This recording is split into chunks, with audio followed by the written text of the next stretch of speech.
It was the 4th of December, and Stephen Mathieson had been shopping with his partner of 10 years and his young son near their home in Falkirk, Scotland. His partner then went out for a works Christmas party, leaving Stephen with their son in bed. But when she returned home to their quiet neighbourhood, it was flooded with police. To her shock, her husband was under arrest for murdering a sex worker in their home that evening while she was out and holding captive and seriously sexually assaulting two others. I'm Adam Lloyd. Thank you for joining me today as we try to understand how this night of horror unfolded. Stephen Mathieson lived in Falkirk in the centre of Scotland. He lived on a quiet housing estate. He was a sales manager for a well known national car brand. It's a tough job, right? And the stress of the job had led to a heavy cocaine habit. And he'd been attending meetings of Cocaine Anonymous, having built up a large debt due to his cocaine habit. He'd never been in any trouble with the police before, and was seen by most people that he knew as, well, how can we say it nicely? He was very dull. And on this December day when he destroyed so many lives, everything had been just so normal during the day when Stephen was out with his partner shopping like so many other families ahead of Christmas. When his wife had left the house that evening for her work Christmas party, Mathieson sent her a text that said, "Have a good night, love you." He then went out for dinner locally with his children, dropping one at their grandma's home and then putting his 4-year-old son to bed. Then at about 11 p.m., after consuming a large amount of cocaine, Mathieson began looking for sex workers. And shortly afterwards, he'd paid for the services of 23-year-old Romanian escort Luciana Maurer. Now, Luciana had just come to Scotland a few days before to make money for her family back home, and she left her absolutely adored 7-year-old daughter behind with her parents. She was working in the UK to provide a better life for her daughter, and each month she sent around €400 to her family in Romania. Just hours before our story starts today, Luciana had called her family to say just how much she was looking forward to coming home and spending time with them all for Christmas. But of course, she would never go home again. But just minutes after arriving at Mathieson's home, on the bed he shared with his partner, he had murdered Luciana, stabbing her 44 times. Her last moments must have been utterly terrifying as she desperately fought for her life. Not long afterwards, the doorbell rang again, and it was two further escorts that Mathieson had arranged to buy sex from that night. Mathieson seemed calm when they arrived, and he asked the 22 and 26-year-olds to go upstairs to his bedroom, where the terrified women saw the dreadful sight of Luciana lying dead on the double bed. As they went to escape, he blocked the door, picking up two large knives as he did so. He told them that they were going nowhere. One begged Mathieson not to hurt them and to let them go, but he took both of their mobiles at knife point and threatened them that what happened to the dead woman would also happen to them unless they did exactly what he told them to do. As he was talking, he was running the knives over their bodies, leaving them in no doubt that he wouldn't think twice about killing them. Mathieson told the two women to take off their clothes and dance for him, still holding the two knives as he did so. Sickeningly, Mathieson then raped both women, forcing them to lie on the bed next to Luciana as he attacked them. He then told them to go downstairs, following them closely again with the knives in his hands before attacking both women again. He then sat calmly on the couch and said to them, "I'm going to spend many years in prison because I killed that girl.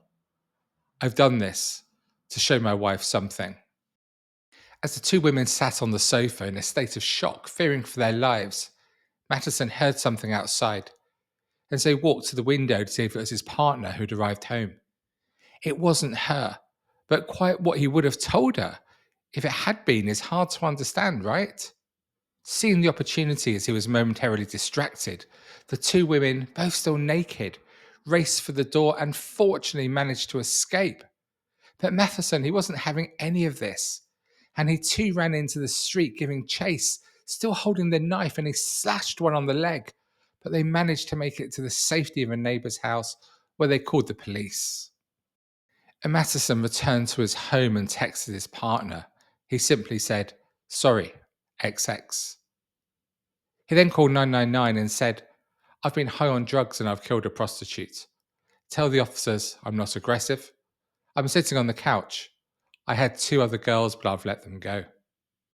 When the police arrived minutes later, the door was open and they found Mathieson. He sunk to his knees and he held out his hands to be arrested. And shortly afterwards, at about 2 a.m., his partner did finally arrive home, and she couldn't believe it. She was utterly hysterical as the sheer horror of what had happened hit her. And Mathieson was still at the house, under arrest, having confessed to the police.